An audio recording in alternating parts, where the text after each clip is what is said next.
నమస్తే. Welcome to our channel. నేను మిషాల్ని. YCP నేత శ్రీరెడ్డి అధికారంలో ఉందని చెప్పి బూతులతో రెచ్చిపోయారు. అయితే ఈ నేపథ్యంలోనే డిప్యూటీ సీఎం పవన్ కళ్యాణ్ గారి మీద, మంత్రి నారా లోకేష్ గారి మీద ఆమె ఇష్టం వచ్చినట్టు బూతులతో రెచ్చిపోయింది. ఇప్పుడు చూసుకుంటే ఆమెని విచారణకి రమ్మని ఆదేశాలైతే ఇచ్చారు. సో ఆ తర్వాత పరిణామాలు ఆమె ఎలా ఉండబోతున్నాయో తెలుసుకునే ముందు స్టూడియోలో ఉన్నారు సీనియర్ జర్నలిస్ట్ డాక్టర్ భరతరెడ్డి గారు ఉన్నారు. వారిని అడిగి కొన్ని విషయాలు మనం తెలుసుకుందాం. నమస్కారం సార్. నమస్తే. సార్, వైసీపీలో ఉన్నప్పుడు వైసీపీ అధికారం అడ్డపెట్టుకొని విచ్చలవిడిగా వాళ్ళు అసభ్యకర పదజాలంతో మాట్లాడిన వాళ్ళు ఇప్పుడు రీసెంట్గా చూసుకుంటే శ్రీరెడ్డి ఇప్పుడు మనకు హైలైట్గా వార్తలు వస్తున్నాయి. దాని ద్వారా ఇప్పుడు హైకోర్టులో ఆమెకి విచారణకి రమ్మని చెప్పి ఆదేశాలు అయితే ఇచ్చారు. ఆ తర్వాత ఆ పరిణామాలు ఎలా ఉండబోతున్నాయి సార్? దీని మీద మీ స్పందన ఏంటి? వైసీపీ అధికారంలో ఉన్నప్పుడు అంటే చాలా జరిగాయి. అందులో ఈ బూతులు కూడా అప్పుడే ఎక్కువ రావడం జరిగింది. అంటే వ్యక్తిగత విమర్శలు, పచ్చి బూతులు మాట్లాడడం, వ్యక్తిగతంగా తిట్టడం అనే దాంట్లో వైసీపీ నాయకులు చేసిన జాబితాలో శ్రీరెడ్డే ప్రథమ జాబితాలో ఉన్నట్టు కనిపిస్తుంది. ఎందుకంటే పోసాని చేసినప్పటికీ పోసాని వ్యాఖ్యల్ని, వార్తల్ని పెద్ద సోషల్ మీడియా పెద్ద పట్టించుకోదు. అతను తిట్టింది కొంతమంది చూస్తారు, అది వ్యక్తిగతంగా నడుస్తుంది. కానీ శ్రీరెడ్డి అనేటప్పటికీ సోషల్ మీడియాలో ఎక్కువ ప్రచారం జరుగుతుంది. ఆమె పోసాని కంటే కూడా ఎక్కువ తిట్టిన సందర్భాలు, వ్యక్తిగత విమర్శలు చేసిన సందర్భాలు చాలా ఉన్నాయి. అలాంటి సందర్భంలో ఒక్కొక్కరుగా బయటికి రావడం జరుగుతుంది. అంటే ఒక్కొక్క కేసు బయటకు వస్తున్న క్రమంలో ఇప్పుడు బూతులు ఎవరైతే మాట్లాడారో, ఎవరైతే వ్యక్తిగత విమర్శల్లో కూడా పరిధికి మించి, అంటే ఇక పీక్కి వెళ్ళడం అంటారు కదా, అలాంటి విమర్శలు చేసిన వాళ్ళలో శ్రీరెడ్డి ఒక ఆమె. 5 ఏళ్ల కాలంలో అసలు ఎవరు టీడీపీ వాళ్ళు మాట్లాడితే వాళ్ళని పచ్చి బూతులతో, అంటే టాప్ టు బాటం, అంటే కింది స్థాయి కార్యకర్తలు ఎమ్మెల్యే స్థాయి నుంచి మొదలుపెట్టుకుంటే టాప్లో ఉండే చంద్రబాబు నాయుడు గారు, లోకేష్ గారు, అంటే వారి మీద అంటే నోటికి ఎంత వస్తే అంత మాట్లాడిన సందర్భాన్ని మనం చూడడం జరిగింది. దాంతోపాటుగా పవన్ కళ్యాణ్ మీద కూడా జరిగింది. ఆమె ఒక సినిమాకు సంబంధించిన వ్యక్తి. సినిమాల్లో ఏదో 2-3 సినిమాల్లో ఆమె నటించడం జరిగింది. ఆమె ఏ విధంగా పబ్లిసిటీ అయిందో ఆంధ్రప్రదేశ్ ప్రజలకందరికీ తెలుసు. ఏదో ఫిలిం ఛాంబర్ ముందు చేసిన ఆమె హంగామా, ఆమె బట్టలు వేసుకొని తిరగడం ఒక్కసారిగా పాపులర్ అవ్వడం జరిగింది. అక్కడి నుంచి శ్రీరెడ్డి అంటే ప్రతి వాళ్ళకు తెలియడం జరిగింది. అంటే సినిమాలో నటిస్తున్నప్పుడు ఆమె ఎవరికి పరిచయం లేదు, ఎవరికి తెలియదు. ఆమె సినిమాలు ఎవరు చూసిన పాపాన పోలేదు. కానీ పవన్ కళ్యాణ్ సినిమా ప్రపంచం ద్వారానే రావడం జరిగింది. అంటే సినిమా అంటే ఒక కళ, ఒక ఆర్ట్.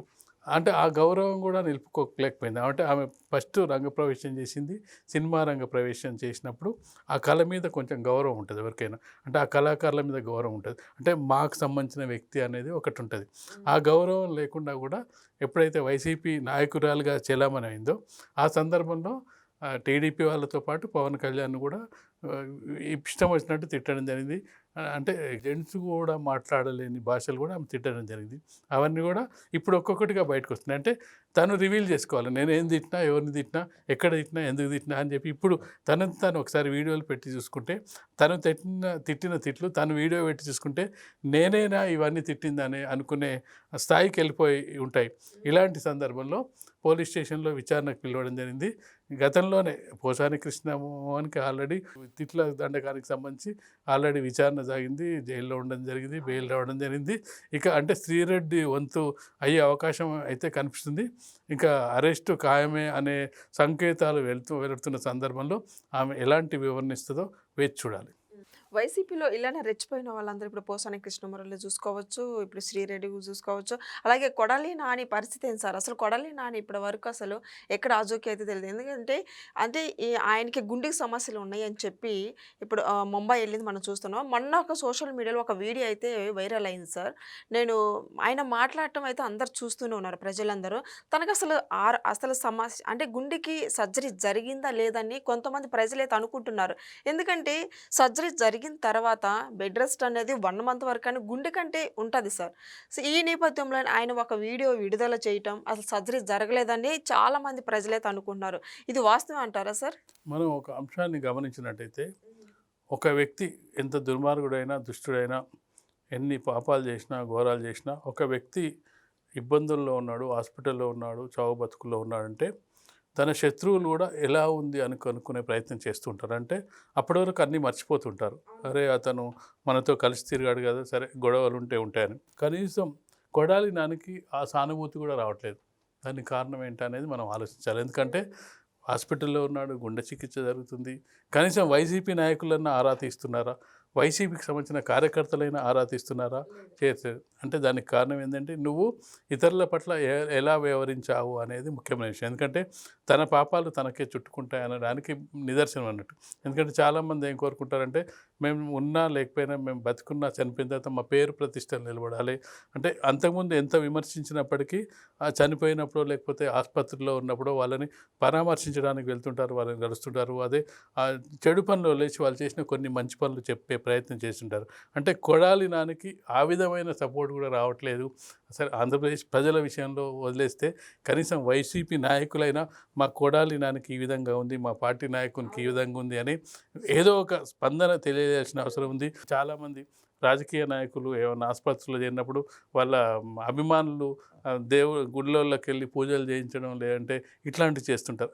అలాంటిది ఏం కనిపిస్తలేదంటే కొడాలి నాని అంటే వైసీపీ రాజకీయ చరిత్రను మనం ఒకసారి చూసుకున్నట్టయితే, ఏదైతే బూతుల బ్యాచ్కి సంబంధించి చూసుకున్నట్టయితే కొడాలి నాని ఏ విధంగా అయితే ఇప్పుడు ఆసుపత్రులు పడితే ఎవరు పట్టించుకోవట్లేదో ఇది మిగతా వాళ్ళకు కూడా వర్తిస్తుంది అనేది గమనించుకోవాలి. ఇప్పుడు మనం మాట్లాడుకున్న శ్రీరెడ్డి కూడా ఏ విధంగా అయితే ఇతరుల పట్ల వివరించిందో రేపు ఏదైనా జరిగినప్పుడు నీ పట్ల కూడా ప్రజల నుంచి కానీ నీ అభిమానుల నుంచి కానీ ఆమె కూడా అభిమానులు ఉంటారు. అభిమానుల నుంచి కూడా ఇప్పుడు ఏదో ఆనందిస్తుండొచ్చు ఆమె తిట్లు చూసి లేకపోతే అవతలను, కానీ రేపు నీ వెంట ఎవరు ఉంటారు అనేది కూడా ఆలోచించాల్సిన అవసరం ఉంది. ఎందుకంటే ఈరోజు నువ్వు జైలుకి వెళ్ళినావు, నీ వెంట ఎంతమంది వైసీపీ నాయకులు వచ్చి పోలీస్ స్టేషన్కి వచ్చారు. నువ్వు వ్యక్తిగత విమర్శలు అంటే నువ్వు బయటి పార్టీల్లోనే కాదు, తన పార్టీలో ఉన్న ఆ శ్యామల అంటే ఏదో గొడవలు సొంత పార్టీ గొడవలు ఉన్నప్పటికీ శ్యామలను వైసీపీ పార్టీకి చెందిన శ్యామ, ఈమె వైసీపీ పార్టీకి చెందిన ఈమె కూడా ఆమె కూడా వ్యక్తిగత విమర్శలు చేయడం జరిగింది. అంటే శ్యామల మంచి అని కాదు, తను కూడా టీడీపీ వ్యక్తులు. అంటే ఈ బూతులు అనేది తిట్టుకోవడం అనేది ఏ స్థాయిలో ఉందని చెప్పడానికి మనం చెప్పే ప్రయత్నం చేస్తున్నాం. ఇలాంటి సందర్భంలో ఏంటంటే నాకు ప్రాధాన్యత ఇవ్వట్లేదు. తర్వాత వైసీపీ ప్రభుత్వం ఉన్నప్పుడు ఎంత రెచ్చిపోయిందో తర్వాత కొంత చల్లబడడానికి ప్రయత్నం చేయడం జరిగింది. ఆ కూటమి ప్రభుత్వానికి లేఖలు రాయడం జరిగింది, అది తప్పు అయిపోయింది అని చెప్పడం జరిగింది. అయినప్పటికీ అంటే అది జరగాల్సిన డ్యామేజ్ జరిగిపోయింది. మళ్ళీ ఒకసారి ఏమైందంటే నువ్వు ఎప్పుడైనా నీ రికార్డు ఎప్పుడు ఉంటుంది, నువ్వు చేసిన తప్పుల రికార్డు ఈరోజు నువ్వు తప్పు అయిపోయిందన్నా అవి అట్లనే ఉంటాయి. కాబట్టి ఇప్పుడు ఈ వైసీపీ నాయకులు ఒక శ్రీరెడ్డే కాదు, శ్యామలే కాదు, కొడాలి నానే కాదు, పోసానే కాదు, వీళ్ళందరూ కూడా గతంలో చేసిన వాళ్ళ వ్యాఖ్యలు అనేది ఇప్పుడు అంటే తిరిగి పాపం చుట్టుకుంటుంది కదా, ఆ విధంగా చుట్టుకునే అవకాశం ఉంది. కాబట్టి రాజకీయ నాయకులు కానీ, సినిమాల్లో ఉండేవాళ్ళు కానీ, ఎందుకంటే మనం రోజా ఎపిసోడ్ని కూడా ఇటీవల చూస్తే అది పెద్ద సంచలనంగా మారడం జరిగింది. ఆమె అధికారం పోయినప్పటికి, సరే వీళ్ళు అధికారం పోయినాక తిట్ల దండకం కొంచెం మానేసినాము, కానీ రోజా ఇప్పటికి కూడా ఆ తిట్ల దండకాన్ని ఇంకా కొనసాగిస్తూనే ఉంది. కాబట్టి వీళ్ళ పరిస్థితిని చూసైనా రోజా లాంటి వాళ్ళు ఇప్పుడు మేము ఇంకా బూతులు మాట్లాడతాం, తిడతాం అనుకునే వాళ్ళు వీళ్ళ పరిస్థితిని చూసైనా కొంచెం సమ్మేళనంతో రాజకీయాలను రాజకీయంగా చేయడం, వ్యక్తిగత విమర్శలు మాని సిద్ధాంతాలపై లేకపోతే ప్రభుత్వం ఇచ్చిన హామీలు నెరవేర్చకపోతే వాటి మీద మాట్లాడడం, ప్రభుత్వాన్ని ఏ విధంగా నిలదీయడం అనే ఈ ప్రయత్నాలు. ఎందుకంటే మనం వైసీపీ నాయకులు ఇప్పటివరకు చూస్తున్నట్టయితే ఈ పని జరగలేదు కూటమి ప్రభుత్వంలో అంటూ ఎక్కడ ధర్నాలు చేయలేదు. ఎంతసేపు వీళ్ళ గతంలో వచ్చిన కేసుల విషయం, లేదంటే ఈ బూతుల విషయం, వీటి అరెస్టులు తప్పిస్తే, వ్యక్తిగతంగా తప్పిస్తే కూటమి ప్రభుత్వం ఏర్పడి దాదాపు సంవత్సరం కావస్తుంది, 9-10 నెలలు అయింది. ఇగో వీళ్ళు ఈ వైఫల్యాలు ఉన్నాయి, ఈ వైఫల్యాల నుంచి మీరు బయటపడండి అని చెప్పి ప్రతిపక్షం నుంచి ఎలాంటి ఫోకస్ అయితే కనిపించలేదు. అంటే గతంలో చేసిన వాటిని సరిదిద్దుకునే ప్రయత్నం కూడా కాదు, వాటికి వివరణ ఇచ్చే ప్రయత్నం, జైలుకి వెళ్ళే ప్రయత్నం, కోర్టులకు వెళ్ళే జైలుకి వెళ్ళే దేంట్లోనే ఉన్నారు. కాబట్టి శ్రీరెడ్డి అయినా ఇప్పటికైనా అంటే తను ఏం చేసిందని నేను చెప్పేది అదే. తాను ఎవరిని ఎప్పుడు తిట్టాను తను ఒకసారి ఆ వీడియో రికార్డ్స్ని ఒకసారి చెక్ చేసుకుంటే తెలుస్తుందని మనం అంతకంటే ఎక్కువేం చెప్పలేము శ్రీరెడ్డి గురించి. Okay, thank you sir.